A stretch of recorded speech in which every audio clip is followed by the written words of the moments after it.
Good morning, good afternoon, good evening, everyone. Welcome back to my channel. If you are new here, I'm Leenda, and this is for the record, Your Honor. Sean Diddy Combs, hospitalized, gifted himself a video Vixen, and Corinne Steffens possibly a Jane Doe. New allegations had just dropped, so let's get into it. Sean Diddy Combs, who is still behind bars awaiting trial in New York City, was taken from the New York prison to a local hospital late one night. A law enforcement source had told the Post that the hip-hop mogul was transported from the Metropolitan Detention Center to the Brooklyn Medical Center around 10 p.m. Another inside source exclusively told Page 6 that the transport was purposefully planned after dark in order to be secretive, as they did not want to attract attention from other inmates, prison staffers, and possible leaks to the media. Diddy went in for a non-invasive medical imaging test, an MRI, to check on some internal structure concerns, like his organs, bones, muscles, blood vessels. We had been told in reports that he was losing weight, and this was very noticeable at the last court hearing. But the appointment was due to complaints that his knee was bothering him. He did not stay overnight at the hospital. He returned to his cell just a few hours later.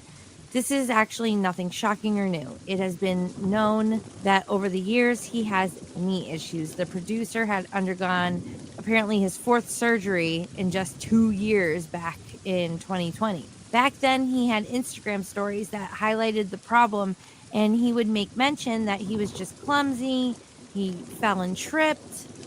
Now, knowing what we do, I wouldn't be surprised, in my opinion and speculation, that it's when he is on his special candy and non-prescription medications, if you catch my drift. He has even said details publicly in the past where he said he had 2 rotor cuff and knee replacements. 5 years later, he continues to be behind bars, as he has been deemed to be a harm and threat to society as well as a flight risk. He is being held awaiting for his trial, set to begin May 5th. He has been denied bail 3 times, and he just might have lost all hope in trying to avoid trial altogether. He has to know that it's just going to happen no matter what, even if he tries to have delays. Now, the latest update is that 2 women have come forward with representation accusing Sean Combs of SA, and details that it took place in a Trump hotel in the 90s. As the world already has been aware of for a long time now, he has a whole string of crimes listed against him, like a CVS receipt long of allegations, no joke. He is hit now with a pair of new SA claims that allege that he had provided substances unbeknownst to them and SA'd them, as well as forced them to engage in such sexual acts with others in a group party at the Trump Hotel in Midtown Manhattan. These complaints were brought forward February 4th, filed in the New York State Court, which is just added on to Texas attorney Tony Busby's plate. More like the whole table. Both women are currently listed and documented as Jane Does, but were both involved in the New York hip-hop scene in the 80s and 90s. The first complaint was filed by one woman who said she was highly active in the scene and industry from the 1980s onward and appeared in numerous music videos for a variety of hip-hop artists, and was employed as a hip-hop dancer for live productions, as well as having roles in major motion pictures. According to this complaint, she was subjected to all these allegations of SA, coercion, and violence. It was either at the hands of and or the direction of Combs on numerous occasions. The first mentioned alleged incident was that she was under the influence, unbeknownst to her, and forced in a group activity with Combs and others while in attendance and being prevented from leaving a so-called, what they called a shadow party that was held in a New York bar sometime in the 90s. I'm not sure if it's the same shadow party, but shadow party tends to be a term / a gathering event. Democrats in the politics community, and we know that Diddy was very involved with Vote or Die and how they were using that to like get the younger people's vote. So it could be not possible that this was one of those parties where you're mingling with not just politics, but other people of fame and money.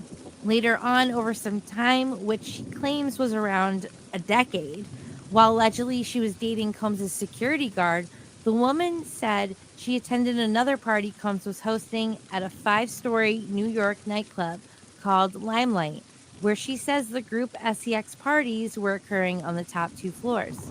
After the party, she claimed Sean Diddy Combs and then her boyfriend, the security guard, took her and a friend to a penthouse at Trump Hotel in Midtown Manhattan, where she says she and the friend were physically and sexually harmed by the guard as Sean watched.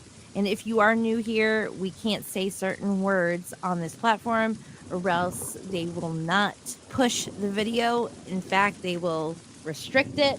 So we'll leave it as that.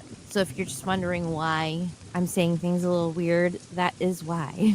If that wasn't bad enough, that isn't where things ended. Even later, after all that, her and her friend were again brought to another similar situation, forced to take ecstasy and other similar non-prescription medications, and engaged again in such activities that they did not want to partake in.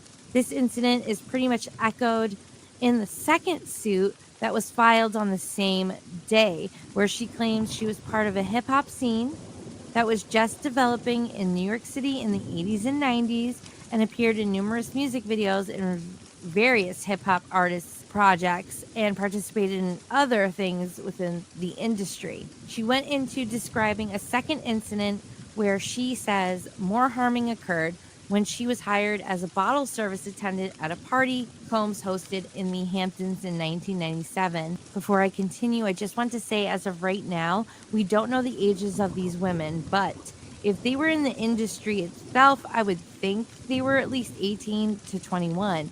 But then again, they could have been all setting up lies and were actually underage. I don't know. But after one incident and having a morning of pain and wondering how it all happened and in that fear, I personally wouldn't take any amount of money to work a party or even attend one ever again.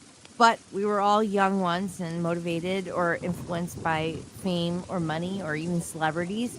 So I'm not going to judge. But it's just a little odd that they went back and back. Not long after arriving, she said her, among the other girls that were hired, were encouraged to get loose first to be in the party mood before getting started for the rest of the evening.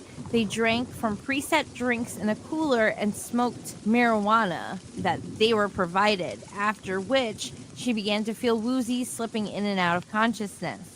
This was then when things took a dark turn, and it happened again with and by Combs' associates at his direction while he directed and watched.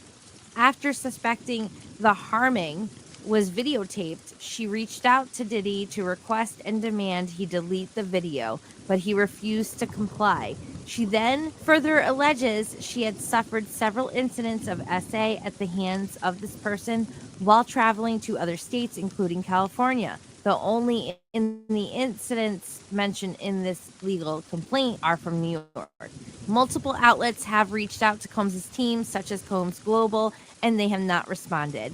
Both women are demanding compensation and punitive damages from Combs and his various businesses, which they have included and are named as co-defendants for enabling the SA allegation. This could, in the future, mean places and management that may have been aware and let the harming happen in their, per se, like, example, hotel. Going back to how people were wondering if this was Corinne Steffens, the video Vixen, or now known as Elizabeth Ovsine. She has officially retired the persona and the person that was Corinne Steffens, as it is connected to her video Vixen and hip-hop scene days. According to Corinne, in the past interviews, she has been very open with her time and experience with Sean Diddy Combs and other hip-hop players back in the day. So I deep dived to see what I can connect or find. Corinne Steffens, born August 24th, 1978, is an American author, most notably of the Vixen series of books. She has worked as an actress and as a video vixen, having appeared in more than 20 music videos. Her first hit book that started a series became a bestseller and was one of the very first to speak out publicly, openly, and on paper about the wild times and how sexualized things were on and off the camera. I found an interview from Hot 97. Many know of this radio station because of things. And Today with the Breakfast Club. And I grew up from New Jersey, right over that bridge. And we only loved and knew of 4 radio stations. And it was 1035 KTU, or 92.3 K Rock, or 100.3, the best hit music station, Z100. And for the hottest hip hop in the tri-state area, Hot 97. Summer Jam, baby. Hot 97 interviewed Superhead. Yes, that was her nickname. October 2nd, 2024. It is fairly a recent interview, but baby, it might just be telling. I'm going to speak about her referring to her name as Corinne Steffens or Video Vixen for the most part, as those are like the main 2 title names that I knew her as back in the day. And her nickname, well, it's not very appropriate. According to the Video Vixen, she spoke with also Daily Beast, where back in 2001, she was introduced to the mogul as a gift by an unnamed executive, probably Clive Davis or L.A. Reid, in my opinion and speculation. In hindsight, she clearly figured it out what was about to occur or why she was requested. It is appropriate to say she was a hip-hop jump around queen, and just saying, she herself owns up to this in her books and her diary series. But all seriousness, remember, no means no, and if she wasn't down with it, she didn't have to be down with it. In retrospect, I realized that I was given to him as a gift by another executive, she said. She recalled the incident to a journalist at the time named Emel Dara Adolphus and went into some details of how things played out.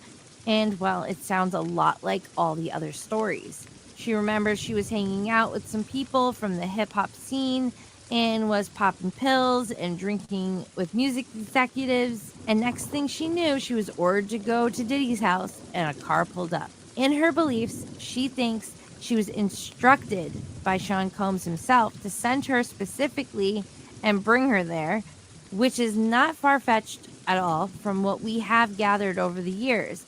And now with a bunch of exposés as well as lawsuits coming out telling us about back in the day and what was really going on.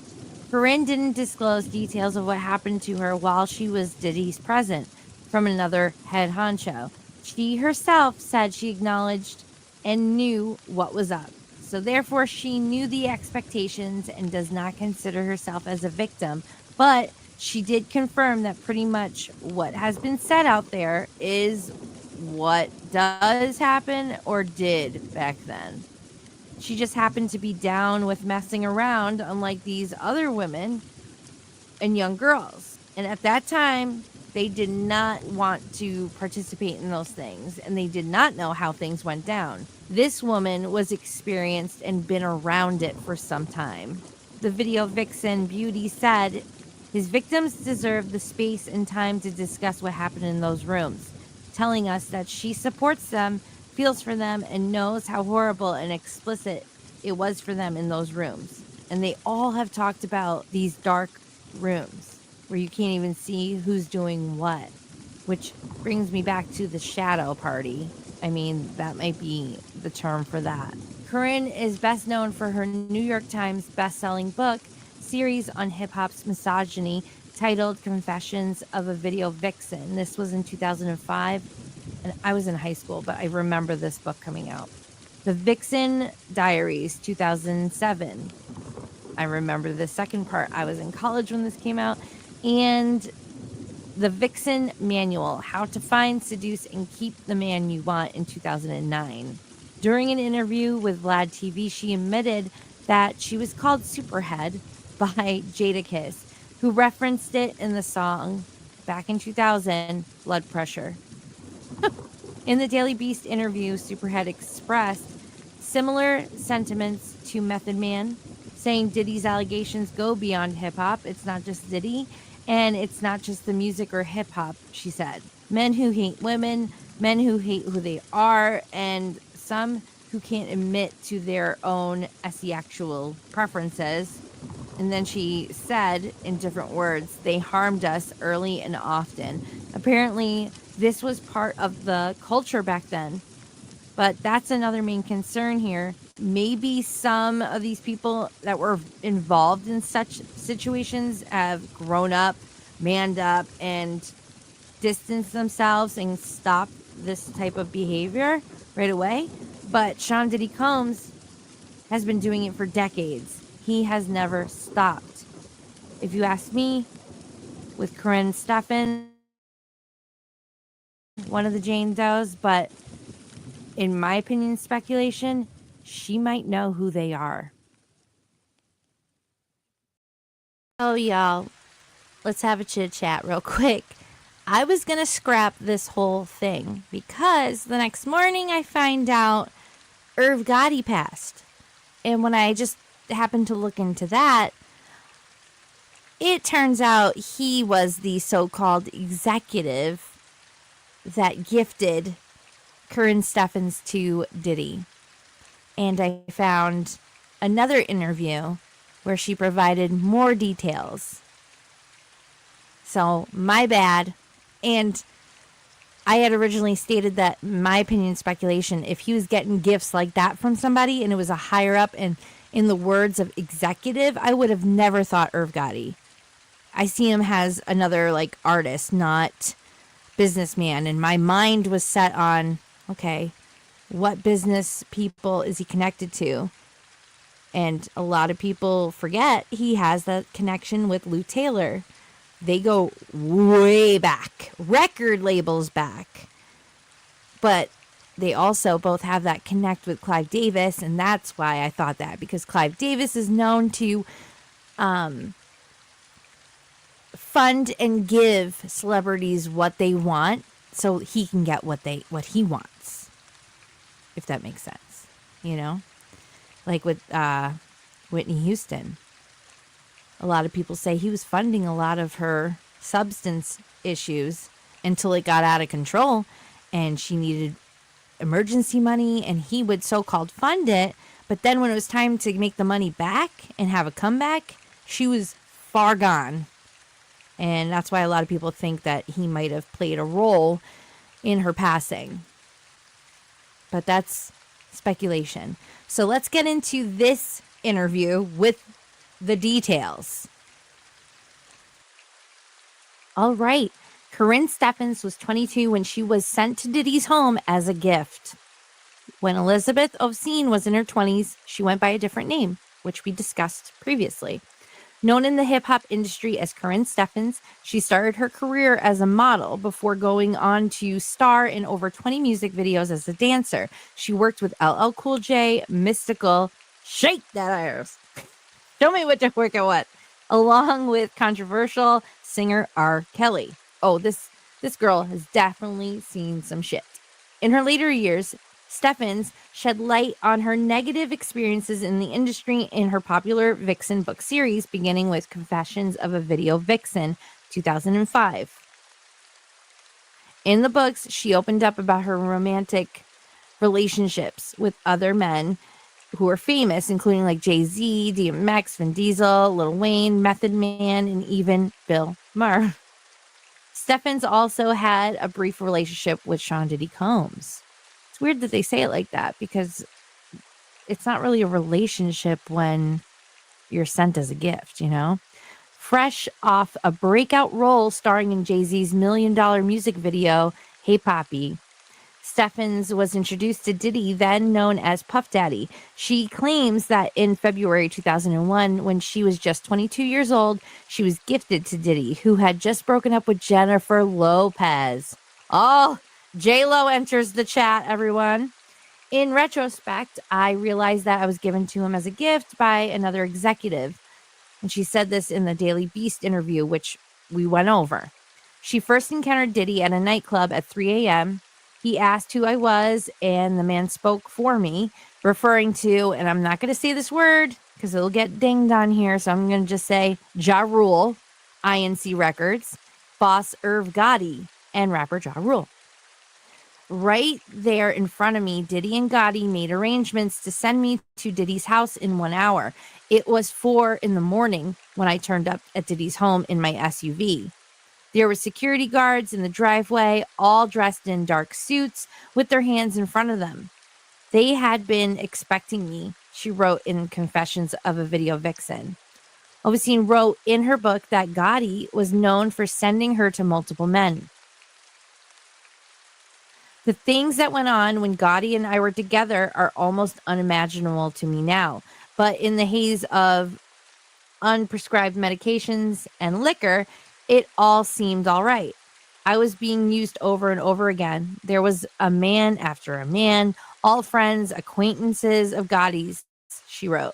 I quickly began Gotti's showpiece. He would turn other people in the industry onto me.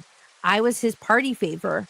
Whenever there was anyone Gotti wanted to impress, he would send them to me and I would take care of them.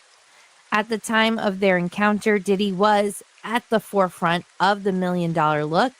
Obscenes remembers, so when saw it was an opportunity. That's why earlier we had said she claims that she does not identify herself as a victim. In her book, she described her first sexual encounter with the music mogul. After a few minutes, Diddy greeted me and led me into the nearest bedroom, she wrote. With that slight formality out of the way, Diddy and I spent the next 15 minutes engaged in the usual. After the experience, he said, "You're one of the best." I said the same to him when in actuality he was average. At one of Diddy's notorious parties at his mansion on Miami's Star Island, Obscene described an environment fueled by these substances. There's J-Lo in the picture with him. You choose your pill. You take your champagne. And that's your vibe for the night, she told Daily Beast. It's fucking intense. In one moment from the book, Obscene said that Diddy once warned the rapper Exhibit that she was the type of woman who would have you on tape with fingers in your booty. What the? That's so weird. It was so weird, she said. And Exhibit thought it was weird too, obviously. But the author wanted to make it clear that she didn't suffer any harming at the hands of Diddy. I was not one of his victims. See, like we were just saying. And his victims deserve the space and time to discuss what happened to them in those rooms. In response to the video of Diddy attacking his then girlfriend, Cassandra Cassie Ventura, she said she could recognize that behavior. It was very triggering, and I knew exactly what that was, she said. Men who hate women, men who hate who they are, who can't admit their asexuality, who are pretending to be straight when they're not, and they hate women. They don't love women. Most of them want to be women, and they can't, and they hate us. They beat us early and often. The interview comes as Diddy was arrested back in September on the 16th, because this came out a little bit after that. On the SEX beep beep and racketeering charges. In a lawsuit, 120 additional accusers have since come forward with allegations. In the years since her days fronting some of hip-hop's biggest music videos, she has dedicated her life to spreading awareness around the murkier side of the industry while empowering women to come forward. Good for her. One thing about those tables is they're going to turn, and honestly, it's women who turn them. I have no message for men. My message is for the women. More women need to tell their stories as loudly and often as possible. Trust me, you will survive, you will make it through, and you will come out stronger and vindicated in the end. And she actually has a book called Vindicated. Good for her that she is taking a situation like this and she is making it blossom. She is helping others and encouraging them to know that these things are not okay. They're not normal and they need to be stopped. So use your voice and use that power. Don't be afraid. You are not alone. If you or anyone has been in such a situation or currently struggling, even with PTSD, if it's not physically right now happening with you, please see the resources that we have in a link down below. It's also listed in my link tree. There is help. So following up after that, I figured, let me give you some background information on Irv Gotti. And that's when I stumbled across this. Irv Gotti, music executive who created Schmurder INC Records, passes away at 54. And this was yesterday, February 6th, 2025. What are the odds? How bizarre, right? Irv Gotti, the boisterous, smiley music mogul who founded Schmurder INC Records and was behind major hip-hop and R&B artists, has passed away. He was 54. Def Jam Records, which was the parent company of that record label, announced Gotti's passing in a statement late Wednesday night. It did not give a cause of passing. Gotti, whose real name was Irving Lorenzo, created the iconic hip-hop and R&B imprint with his brother in the late 1990s, with the label gaining worldwide prominence through platinum-selling artists like Ashanti and Jarule. Gotti also worked with some of the rap's most legendary artists like Jay-Z, Nas, DMX, among other huge names in the genre. His creative genius and unwavering dedication hits, defining an era of music that continues to resonate with fans worldwide. Statement from Def Jam Red. Schmurder's INC blazing run in the early 2000s produced some of music's biggest crossover records, usually involving his two biggest stars like Ja Rule and Ashanti's Always on Time. Gave you my baby, be mine, or I'm real. Where you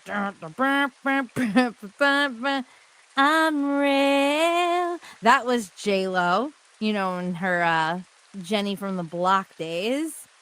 Foolish by Ashanti and What's Love? Got to do with it, babe. By Fat Joe featuring Ja Rule and Ashanti, of course. Gotti also produced Can I Get a What What by Jay-Z, Emil and Ja Rule, and DMX's We Don't Give a with Jada Kiss and Chic Lounge. Isn't it also crazy that all the 90s shit going on and coming out, and then this dude passes away like right after I'm linking Corinne Steffens to Diddy. Like, oh my God, my mind. Thank God it's the weekend. Gotti earned a Grammy in 2004 for Best R&B Song for Ashanti's Rock With You, Ah Baby. The label, which got its name after Gotti watched a documentary on original Schmurder INC crew of mob hitmen, once came under investigation for allegedly laundering money that's from unprescribed medications for a notorious, another type with a C, not coca, kingpin, leading to criminal charges against Gotti. He was eventually acquitted.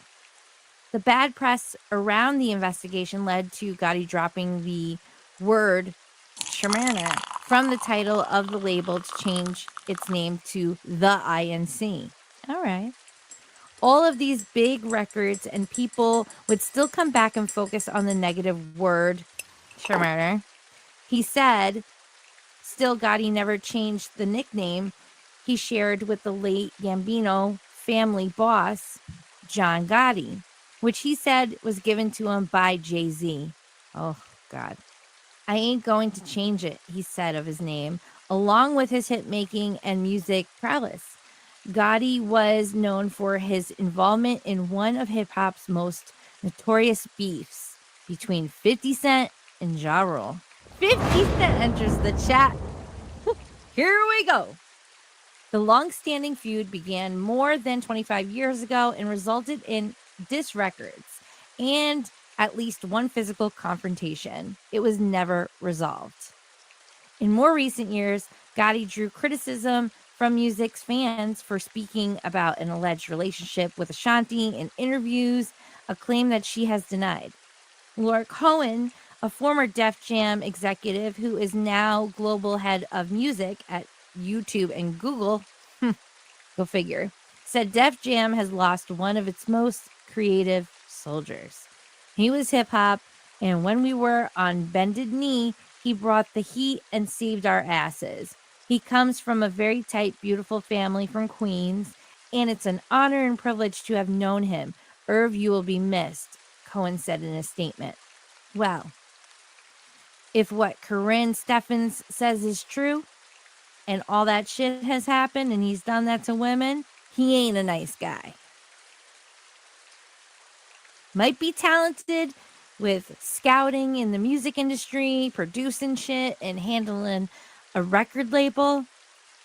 But if he treat women like that, But what are the odds, you guys? Like, seriously. I find out who the executive is, and I Google into it, and this pops up. Like, and it was yesterday. Oh, I can't even. So now there was a mention of 50, and I found this.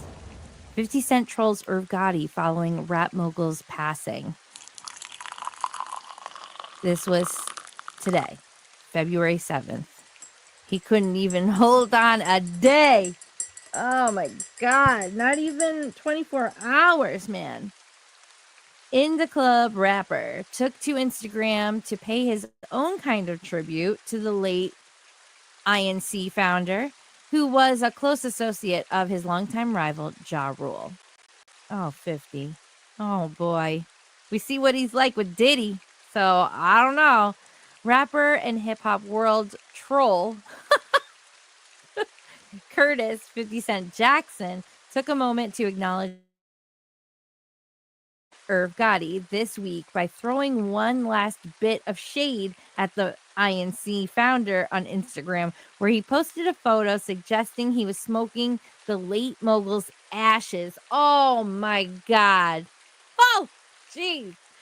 50 Cent, whose legal name is Curtis Jackson, posted the image of himself on Thursday, seated in front of a hookah and beside a tomb reading RIP. So, y'all, he didn't even wait probably an hour until he put this shit out. Jeez. Damn. Exhaling smoke in the image, the rapper, known for taking low shots at his rivals on social media, captioned the image, "I'm smoking on that Gotti pack. Nah, God bless him. LOL." A second image in the post shows Irv Gotti flashing his huge smile during a photo opportunity.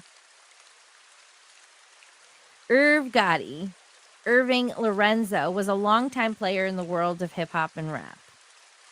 After years of a talent scout, see, I told you, he was good at that, during which time he brought Jay-Z to Def Jam and he founded INC after earning an executive producer credit on DMX's debut album. The label launched the careers, as we know, Jarule and Ashanti. Long-standing feud by association, namely because of Lorenzo's close relationship with Jarule. That beef dates back to the late 1990s when the then fledgling rapper friend stole a chain from Jarule. The two rappers had subsequent violent run-ins over the years. Jackson recalled in his autobiography, "From Pieces to Weight," at nightclubs and once at the Hit Factory recording studio. The bad blood between them has not ended, it seems. Their beef remains one of hip-hop's most notorious rivalries. Lorenzo passed away on Wednesday in his hometown of New York City, according to a statement from his family. The office of the chief medical examiner has not yet released his cause of passing. As of Friday, the rap mogul had a stroke in 2024 and had been using a cane since, according to Page 6. It might have been just like a weak heart. He's also been open about his struggles with diabetes, admitting to neglecting taking his insulin as needed. Oh boy. Lorenzo was 54 years old at the time. Reaction to Jackson's post was strong on both sides. So it looks like there was some hate and there was some love for it. Death is nothing to play with. Be careful. God watching you. One user wrote, another said, mocking someone that passed away is evil work. One commenter defended Jackson, writing, I have no dog in this fight, but y'all forget they tried to blackball this man in the industry. How do y'all want this man to react? The heavy hitters of the 90s rap scene, they're falling like dominoes. What is going on? If we're only finding out about shit that happened in the 90s, I can't even imagine what we're going to find out years later from now about what happened in the freaking Y2K era. Ugh. What do you guys think about this? Tell me in the chat. Tell me down below. Were you fans of Jarule and Ashanti? Because I have to admit, I loved those songs. That was my high school days right there. I don't know. What else are we going to find?